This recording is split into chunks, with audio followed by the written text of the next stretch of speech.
वैशाख मास कथा अध्याय 6। जय श्री कृष्णा। राधे राधे। आप सभी का दिन शुभ और मंगलमय हो। इससे पहले की कथा सुनने और अपना प्यार देने के लिए आप सभी का बहुत बहुत आभार। आज आप सुनेंगे वैशाख मास महात्म्य का छठा अध्याय। आज का वैशाख मास महात्म्य सुनने से पहले एक बार फिर से आप सुनेंगे भगवान के एक भक्त की कहानी।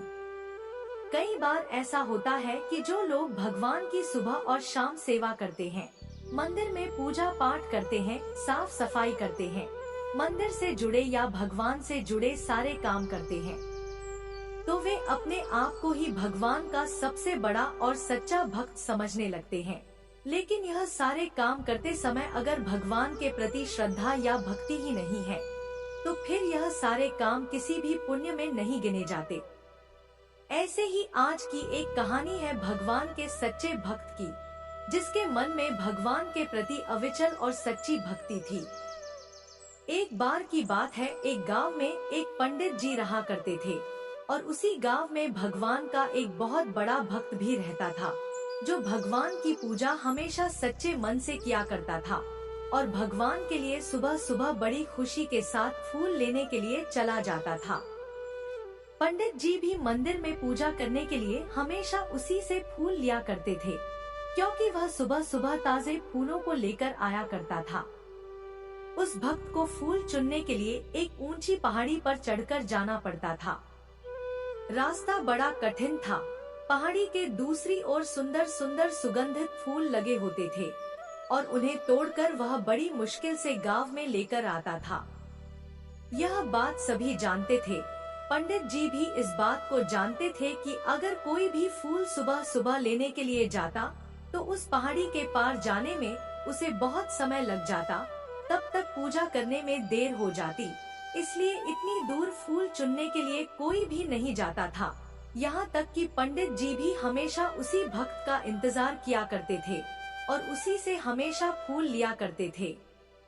एक दिन की बात है, पंडित जी मंदिर में पहुँचे और मंदिर के कपाट खोलकर सारी मूर्तियों को स्नान कराया, साफ सफाई की और फिर उसी भक्त का इंतजार करने लगे, क्योंकि उन्हें भगवान को ताजे फूल जो अर्पित करने थे। भक्त था कि अभी तक आया ही नहीं था। काफी देर इंतजार करने के बाद आखिरकार वह भक्त फूल लेकर आ गया और जब पंडित जी ने उसे देखा तो पूछा कि तुमने तो आज बहुत देर लगा दी, तुम फूल लेकर अभी तक आए क्यों नहीं? भक्त ने कहा कि पंडित जी क्या बताऊं, जैसे ही मैं फूल तोड़ने लगा तो पहाड़ी पर से मेरा पैर फिसल गया और पैर फिसलने के कारण मैं नीचे गिर गया, जिस कारण बहुत सारे फूल खराब हो गए। अब आप ही बताइए, भला भगवान को अर्पित करने के लिए खराब फूल थोड़े लेकर आता? इसलिए मैं दोबारा फूल चुनने के लिए उस पहाड़ी पर चला गया। पंडित जी ने बड़े गौर से उस भक्त को देखा तो उसकी हालत बहुत ठीक लग रही थी।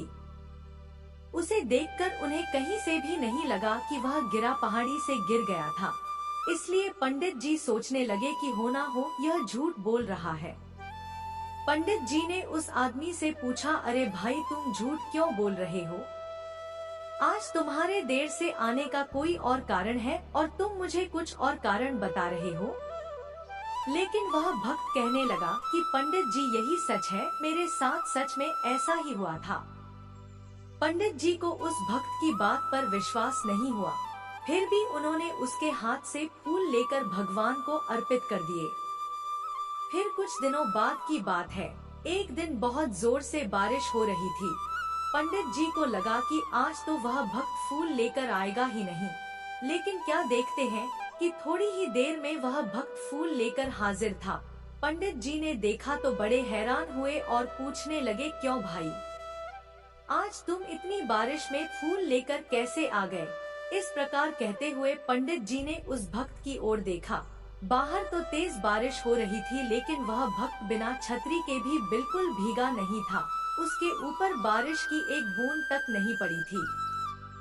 पंडित जी यह देखकर बड़े हैरान हुए और पूछने लगे कि इतनी जोर से बारिश हो रही है और तुम बिल्कुल भी भीगे हुए नजर नहीं आ रहे हो। तो भक्त कहने लगा, पंडित जी मैं तो बस भगवान का नाम लेकर आ रहा था, इसीलिए मैं बारिश में नहीं भीगा। पंडित जी को उसकी बात पर विश्वास नहीं हुआ, इसलिए पंडित जी बोले कि अच्छा एक बार फिर से तुम इस बारिश में बाहर जाकर दिखाओ। पंडित जी की बात मानकर जब वह भक्त बारिश में फिर से बाहर गया तो जहाँ जहाँ वह जाता उस तरफ बारिश थम जाती और बारिश की एक बूंद भी उस भक्त पर नहीं पड़ी। पंडित जी ऐसा दृश्य देखकर बहुत हैरान हो गए।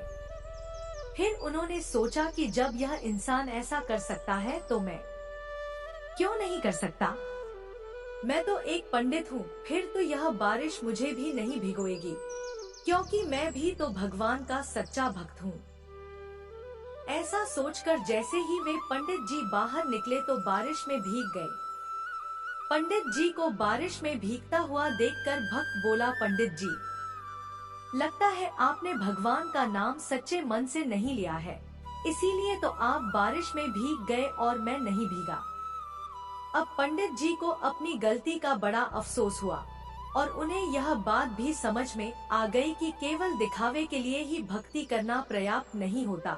असल भक्ति तो तब होती है जब भगवान के प्रति मन में सच्ची भावना हो और भगवान भी अपने ऐसे ही भक्तों की सहायता करते हैं जो कि निश्चल भाव से उनकी भक्ति किया करते हैं।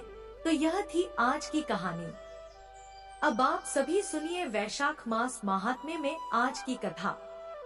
व्याध ने पूछा, हे ब्राह्मण, आपने तो पहले कहा था कि भगवान विष्णु की प्रीति के लिए कल्याणकारी भागवत धर्मों का और उनमें भी वैशाख मास में कर्तव्य रूप से बताए हुए नियमों का विशेष रूप से पालन करना चाहिए। ये भगवान विष्णु कैसे हैं, उनका क्या लक्षण है, उनकी सत्ता में क्या प्रमाण मिलता है और वे सर्वव्यापी भगवान किनके द्वारा जानने योग्य हैं? वैष्णव धर्म कैसे हैं और किससे भगवान श्री हरि प्रसन्न होते हैं? महामते, मैं आपका किंकर हूँ, मुझे यह सब बातें विस्तार पूर्वक बताइए। व्याध के इस प्रकार पूछने पर शंख मुनि ने रोग शोक से रहित संपूर्ण जगत के स्वामी भगवान नारायण को प्रणाम करके कहा, है व्याध, भगवान विष्णु का स्वरूप कैसा है, पहले ये सुनो। भगवान विष्णु समस्त शक्तियों के आश्रय, सभी गुणों की निधि और सबके ईश्वर बताए गए हैं। वे निर्गुण, निष्कल और अनंत है। सच्चित और आनंद यही उनका स्वरूप है। यह जो अखिल चराचर जगत है अपने अधीश्वर और आश्रय के साथ नियत रूप से जिसके वश में स्थित है, जिससे इसकी उत्पत्ति, पालन, संहार, पुनरावृत्ति और नियमन आदि होते रहते हैं। प्रकाश, बंधन, मोक्ष और जीविका, इन सब की प्रवृत्ति जहाँ से होती है वे ही ब्रह्मा नाम से प्रसिद्ध भगवान विष्णु हैं। वे ही विद्वानों के सम्मान्य सर्वव्यापी परमेश्वर हैं। ज्ञानी पुरुषों ने उन्हीं को साक्षात परब्रह्म कहा है। वेद, शास्त्र, स्मृति, पुराण, इतिहास, 5 रात्र और महाभारत सब के सब विष्णु स्वरूप ही है। यह संपूर्ण जगत प्राण से उत्पन्न हुआ है, प्राण स्वरूप है, प्राण रूपी सूत्र में पिरोया हुआ है और प्राण से ही चेष्टा करता है। सबका आधारभूत सूत्र आत्मा प्राण ही विष्णु है, ऐसा विद्वान पुरुष कहते हैं। तब व्याध ने पूछा, हे ब्राह्मण, पूर्व काल में सनातन देव भगवान नारायण ने ब्रह्मा आदि देवताओं की सृष्टि करके कहा कि देवताओं, मैं तुम्हारे सम्राट के पद पर ब्रह्मा जी की स्थापना करता हूँ। यही तुम सबके स्वामी हैं। अब तुम लोगों में जो सबसे अधिक शक्तिशाली हो उसे तुम स्वयं हो युवराज के पद पर प्रतिष्ठित कर लो। भगवान के ऐसा कहने के बाद इंद्र आदि सभी देवता आपस में विवाद करते हुए कहने लगे कि मैं युवराज होऊंगा, मैं युवराज होऊंगा। किसी ने सूर्य को श्रेष्ठ बताया और किसी ने इंद्र को। किसी की दृष्टि में कामदेव ही सबसे श्रेष्ठ थे और कुछ लोग मौन ही खड़े रहे।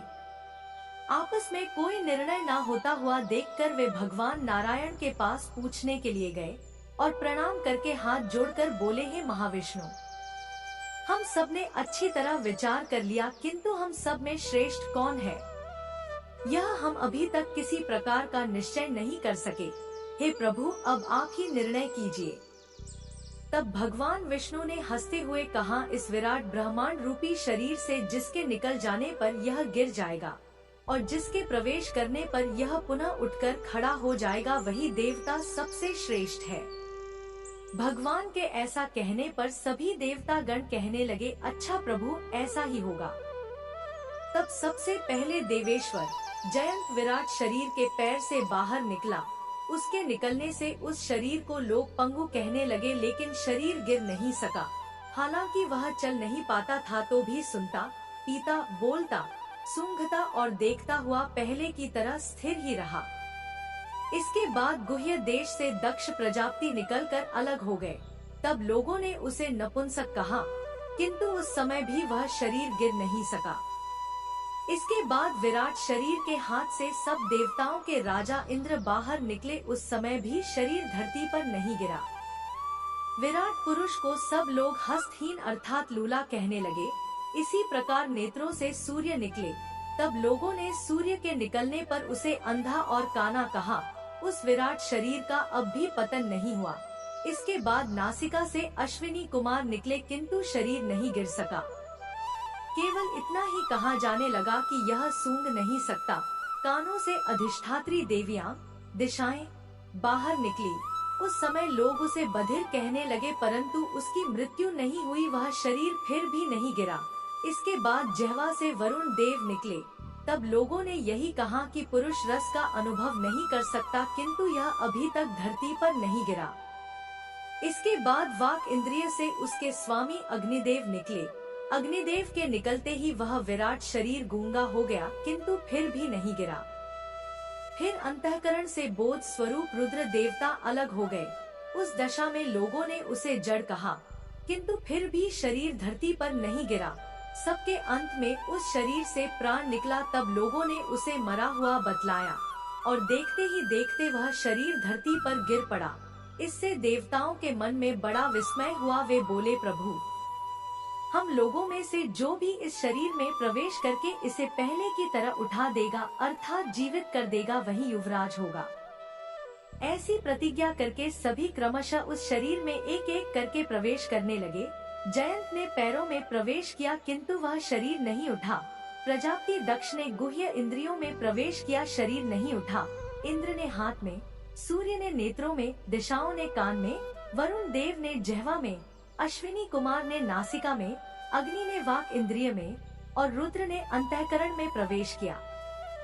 अर्थात उस विराट शरीर के जिस जिस अंग से वे देवता बाहर निकले थे वे सभी वापस उन्हीं अंगों में प्रवेश कर गए, किंतु धरती पर गिरा हुआ वह विराट शरीर नहीं उठा। सबके अंत में प्राण ने प्रवेश किया। तब वह शरीर तुरंत उठकर खड़ा हो गया।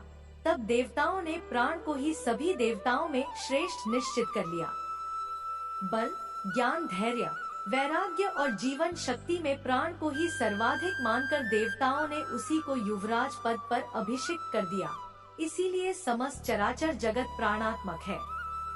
जगदीश्वर प्राण अपने पूर्ण और बलशाली अंशों द्वारा चारों ओर व्याप्त है। प्राणहीन जगत का अस्तित्व ही नहीं है। प्राणहीन कोई भी वस्तु वृद्धि को नहीं प्राप्त होती अर्थात बढ़ती नहीं है।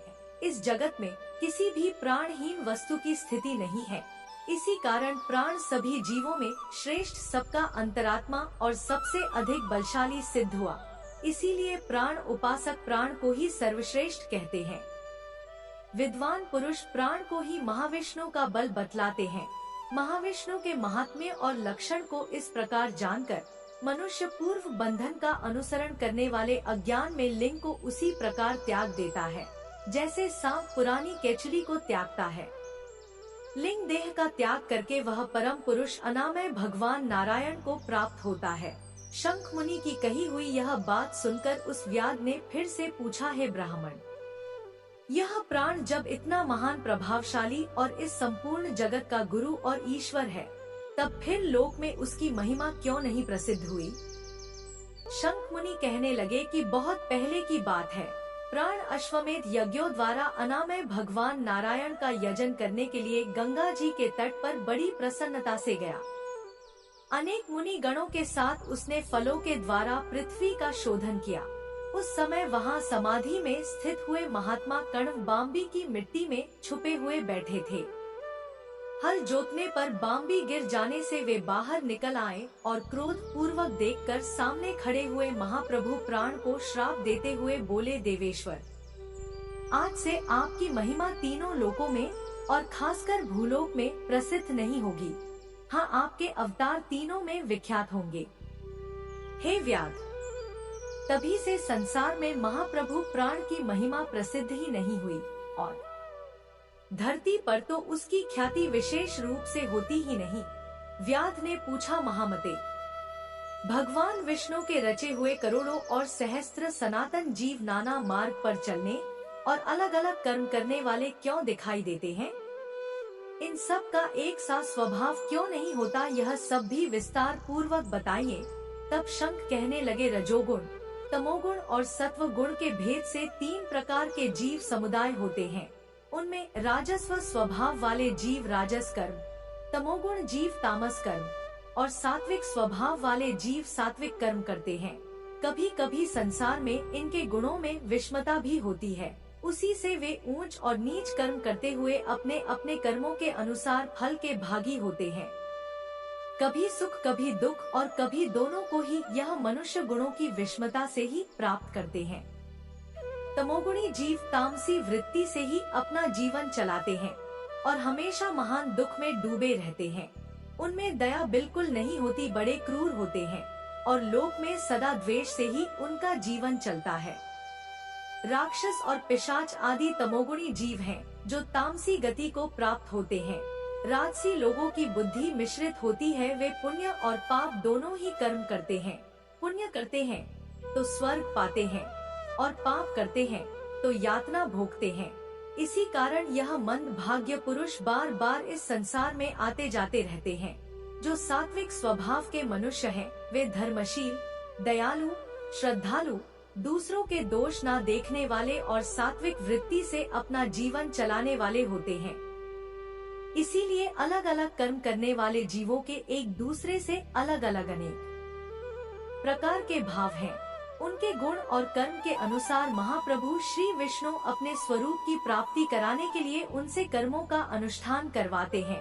भगवान श्री विष्णु पूर्ण काम है, उनमें विषमता और निर्दयता आदि दोष नहीं है। वे तो एक समान भाव से ही सृष्टि पालन और संहार करते हैं। सभी जीव केवल अपने गुण से ही कर्मफल के भागी होते हैं। जैसे माली बगीचे में लगे हुए सभी वृक्षों को एक समान रूप से सींचता है और एक ही कुएं के जल से सभी वृक्ष भी पलते हैं, फिर भी वे अलग अलग स्वभाव को प्राप्त होते हैं। इसमें बगीचा लगाने वाले में किसी भी प्रकार की विषमता या निर्दयता का दोष नहीं होता है। देवाधिदेव भगवान विष्णु का एक निमेष ब्रह्मा जी के कल्प के समान माना गया है। ब्रह्मा कल्प के अंत में देवाधिदेव शिरोमणि भगवान विष्णु का उन्मेष होता है, अर्थात वे आँख खोल कर देखते हैं। जब तक भगवान विष्णु आँख खोल कर देखते हैं, तब तक प्रलय है। निमेषे में स्थित संपूर्ण लोकों की सृष्टि करने की इच्छा करते हैं। अब व्याध ने पूछा, है मुने, भागवत धर्म कौन कौन से हैं और किनके द्वारा भगवान विष्णु प्रसन्न होते हैं? कृपया यह भी बताइए। तब शंख ने कहा, जिससे अंतःकरण की शुद्धि होती है, जो साधु पुरुषों का उपकार करने वाला है और जिसकी किसी ने भी निंदा नहीं की है, उसे तुम सात्विक धर्म समझो। वेदों और स्मृतियों में बताए हुए धर्म का अगर निष्काम भाव से पालन किया जाए तो वह लोक से विरुद्ध ना हो, तो उसे भी सात्विक धर्म ही जानना चाहिए। वर्ण और आश्रम विभाग के अनुसार जो 4 प्रकार के धर्म हैं, वे सभी नित्य, नैमित्तिक और काम्य भेद से 3 प्रकार के माने गए हैं। वे सभी अपने अपने वर्ण और आश्रम के धर्म जब भगवान विष्णु को समर्पित कर दिए जाते हैं, तब उन्हें सात्विक धर्म जानना चाहिए। जो सत्व गुण में स्थित होकर भगवान विष्णु को प्रसन्न करने वाले शुभ कारक सात्विक धर्मों का सदा निष्काम भाव से पालन करते हैं, वे भागवत अर्थात विष्णु भक्त माने गए हैं। जिनका मन सदा भगवान विष्णु में लगा रहता है, जिनकी जिह्वा पर भगवान का नाम है और जिनके हृदय में भगवान के चरण विराजमान है, वे भागवत कहे गए हैं। भगवान विष्णु ने क्षीर सागर में सबके हित की कामना से भगवती लक्ष्मी जी को दही से निकाले हुए मक्खन की तरह सभी शास्त्रों के सर्वभूतेषु मंडल को भेद कर भगवान विष्णु के योगी दुर्लभ परमधाम में जाता है। इस प्रकार ब्राह्मण शंख के द्वारा भगवान विष्णु के प्रिय वैशाख मास के धर्मों का वर्णन होते समय वह 5 शाखाओं वाला वटवृक्ष तुरंत ही धरती पर गिर पड़ा, जिसके खोखले में एक विकराल अजगर रहता था। वह भी पाप योनि में शरीर को त्याग कर तुरंत ही दिव्य स्वरूप होकर मस्तक झुकाए शंख के सामने हाथ जोड़कर खड़ा हो गया। श्रुतदेव जी कहते हैं, इसके बाद व्यास सहित शंख मुनि ने विस्मित होकर पूछा कि तुम कौन हो और तुम्हें ये दशा कैसे प्राप्त हुई थी? तब उस सर्प ने कहा कि पूर्व जन्म में मैं प्रयाग का एक ब्राह्मण था। मेरे पिता का नाम कुशीत मुनि और मेरा नाम रोचन था। मैं धनाढ्य अनेक पुत्रों का पिता और सदैव अभिमान से दूषित था। बैठे बैठे बहुत बकवास किया करता था। बैठना, सोना, नींद लेना, जुआ खेलना, लोगों की बात करना और सूद लेना, यही मेरे व्यापार थे। मैं लोक निंदा से डरकर नाम मात्र के ही शुभ कर्म किया करता था, वो भी बड़े गर्व के साथ। उन कर्मों में मेरी श्रद्धा नहीं थी। इस प्रकार मुझ दुर्बुद्धि के जाने कितने ही वर्ष बीत गए। इसके बाद इसी वैशाख मास में जयंत नामक ब्राह्मण प्रयाग क्षेत्र में निवास करने वाले पुण्यात्मा द्विजों को वैशाख मास के धर्म सुनाने लगे। स्त्री, पुरुष, क्षत्रिय, वैश्य और शूद्र सहस्त्र श्रोता प्रातःकाल स्नान करके अविनाशी भगवान विष्णु की पूजा के बाद प्रतिदिन जयंत की कही हुई कथा सुनते थे। वे सभी पवित्र और मौन होकर उस भगवत कथा में अनुरक्त रहते थे। एक दिन मैं भी कौतूहलवश देखने की इच्छा से उन श्रोताओं की उस मंडली में जा बैठा। मेरे मस्तक पर पगड़ी बंधी हुई थी, इसलिए मैंने नमस्कार तक नहीं किया और सांसारिक वार्तालाप में अनुरक्त होकर कथा में विघ्न डालने लगा। कभी मैं कपड़े फैलाता, कभी किसी की निंदा करने लगता और कभी जोर जोर से हंस पड़ता। जब तक कथा समाप्त हुई तब तक मैंने इसी प्रकार से अपना समय बिताया। इसके बाद दूसरे दिन सन्निपात रोग से मेरी मृत्यु हो गई। मैं तपाए हुए शीशे के जल से भरे हुए हलाहल नरक में डाल दिया गया और 14 मनवंतरों तक मैं वहीं पड़ा हुआ यातना भोगता रहा। इसके बाद 84 लाख योनियों में क्रमश जन्म लेता और मरता हुआ मैं इस समय क्रूर तमोगुण सर्प होकर इस वृक्ष के खोखले में रह रहा था। मुने, सौभाग्यवश आपके मुखारवन से निकली हुई अमृतमयी कथा को मैंने अपने दोनों नेत्रों से सुना, जिसे सुनकर तत्काल ही मेरे सारे पाप नष्ट हो गए। मुनि श्रेष्ठ, मैं नहीं जानता कि आप किस जन्म के मेरे बंधु हैं, क्योंकि मैंने कभी किसी का उपकार नहीं किया तो भी मुझे आपकी कृपा प्राप्त हुई। वह जिनका मन समान है और जो सभी प्राणियों पर दया करने वाले साधु पुरुष हैं, उनमें परोपकार की स्वाभाविक भावना होती है। उनकी कभी भी किसी के प्रति विपरीत बुद्धि नहीं होती। आज आप मुझ पर कृपा कीजिए, जिससे मेरी बुद्धि भी धर्म में लग जाए। देवाधिदेव भगवान विष्णु की मुझे कभी विस्मृति न हो और साधु चरित्र वाले महापुरुषों का सदा संग प्राप्त हो। जो लोग मध्य से अंधे हो रहे हैं, उनके लिए एकमात्र दरिद्रता ही उत्तम अंजन है। इसी प्रकार नाना तरह से स्तुति करके रोचन ने बार बार शंख को प्रणाम किया और हाथ जोड़कर चुपचाप उनके आगे खड़ा हो गया। तब शंख ने कहा, हे ब्राह्मण, तुमने वैशाख मास और भगवान विष्णु का महात्म्य सुना है। इससे उसी क्षण तुम्हारा सारा बंधन नष्ट हो गया। हे ब्राह्मण, परिहास, भय, क्रोध, द्वेष, कामना या फिर स्नेह से भी एक बार भगवान विष्णु के पापहारी नाम का उच्चारण करके बड़े भारी पापी भी रोग शोक रहित बैकुंठ धाम में चले जाते हैं। फिर जो श्रद्धा से युक्त होकर क्रोध और इंद्रियों को जीतकर सबके प्रति दया भाव रखते हुए भगवान की कथा सुनते हैं, वे उनके लोक में जाते हैं। इस विषय में तो कहना ही क्या है। कितने ही मनुष्य केवल भक्ति के बल से एकमात्र भगवान की कथा वार्ता में तत्पर होकर अन्य सभी धर्मों का त्याग कर देने पर भी भगवान विष्णु के परम पद को पा लेते हैं। भक्ति से या फिर द्वेष आदि से जो कोई भगवान की भक्ति करते हैं, वे भी प्राण हारिणी पूतना की तरह परम पद को ही प्राप्त होते हैं। सदा महापुरुषों का संग और उन्हीं के विषय में वार्तालाप करना चाहिए।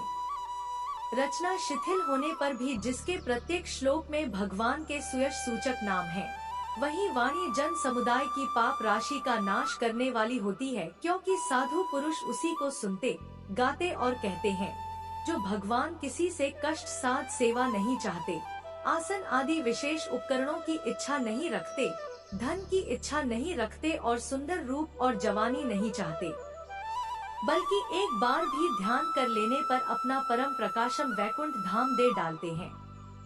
उन दयालु भगवान को छोड़कर मनुष्य भला किसकी शरण में जाए? उन्हीं रोग शोक से रहित चित्त द्वारा चिंतन करने योग्य अव्यक्त दया निधान भक्त वत्सल भगवान नारायण की शरण में जाओ। महामते, वैशाख मास में कहे हुए इन सब धर्मों का पालन करो। इससे प्रसन्न होकर भगवान जगन्नाथ तुम्हारा कल्याण करेंगे। ऐसा कहकर शंख मुनि व्याध की ओर देखकर चुप हो गए। तब उस दिव्य पुरुष ने पुनः कहा, मुने, मैं धन्य हूँ। आप जैसे दयालु महात्मा ने मुझ पर कृपा की है। मेरी कुत्सित योनि दूर हो गई और अब मैं परम गति को प्राप्त हो रहा हूँ। यह मेरे लिए सौभाग्य की बात है। ऐसा कह दिव्य पुरुष ने शंख मुनि की परिक्रमा की और उनकी आज्ञा लेकर वह दिव्यलोक को चला गया। इसके बाद संध्या हो गई। व्याध ने शंख को अपनी सेवा से संतुष्ट किया और उन्होंने सायंकाल की संध्या उपासना करके शेष रात्रि बिताई। भगवान के लीला अवतारों की कथा वार्ता द्वारा रात बिताकर शंख मुनि ब्रह्मा मुहूर्त में उठे और दोनों पैर धोकर मौन भाव से तारक ब्रह्मा का ध्यान करने लगे। इसके बाद शौचाद क्रिया से निवृत्त होकर वैशाख मास में सूर्योदय से पहले स्नान किया और संध्या तर्पण आदि सब कर्म समाप्त करके उन्होंने बड़े प्रसन्न मन से व्याध को बुलाया। बुलाकर उसे राम इस 2 अक्षर वाले नाम का उपदेश दिया, जो वेद से भी अधिक शुभ है। उपदेश देकर इस प्रकार कहा कि भगवान विष्णु का एक एक नाम भी सभी वेदों से अधिक महत्वपूर्ण माना गया है। ऐसे अनंत नामों से अधिक है भगवान विष्णु का सहस्त्र नाम। उस नाम के समान राम नाम बताया गया है। इसलिए हे व्याध, तुम निरंतर राम नाम का जप करो और मृत्यु पर्यंत मेरे बताए हुए धर्मों का पालन करते रहो। इस धर्म के प्रभाव से तुम्हारा वाल्मीकि ऋषि के घर जन्म होगा और तुम इस पृथ्वी पर वाल्मीकि नाम से प्रसिद्ध होगे। व्याध को ऐसा आदेश देकर मुनिवर शंख ने फिर दक्षिण दिशा को प्रस्थान किया। व्याध ने भी शंख मुनि की परिक्रमा करके बार बार उनके चरणों में प्रणाम किया और जब तक वे दिखाई दिए तब तक उन्हीं की ओर देखता रहा। फिर उसने अति योग्य विशाख उक्त धर्मों का पालन किया। जंगली कैट, कटहल, जामुन और आम आदि के फलों से राह चलने वाले थके मांदे पथिकों को आता, पंखा आदि के द्वारा और बालू के बिछावन और छाया आदि की व्यवस्था से रास्ते में चलने वाले पथिकों को स्नान करके दिन रात राम नाम का जप करता था। इस प्रकार धर्मानुसार संसार में दिव्य राम कथा को प्रकाशित किया, जो कि सभी कर्म बंधनों को काटने वाली है। हे मिथिला, देखो विशाख का महात्म्य कैसा ऐश्वर्य प्रदान करने वाला है, जिससे एक व्याध भी परम पर दुर्लभ ऋषि भाव को प्राप्त हो गया। यह रोमांचकारी उपाख्यान सभी पापों का नाश करने वाला है। जो इसे सुनता और सुनाता है वह फिर से अपनी माता के स्तन का दूध पीने वाला नहीं होता, अर्थात बार बार इस संसार में नहीं आता। उसे मोक्ष मिल जाता है। जय श्री कृष्ण। आज की कथा समाप्त हुई। अगले अध्याय में आप जानेंगे धर्म वर्ण की कथा, कलयुग की अवस्था का वर्णन, धर्म वर्ण और पितरों का संवाद और वैशाख मास में आने वाली अमावस्या की श्रेष्ठ के बारे में। आशा करती हूँ आज का यह अध्याय आपने पूरा सुना होगा।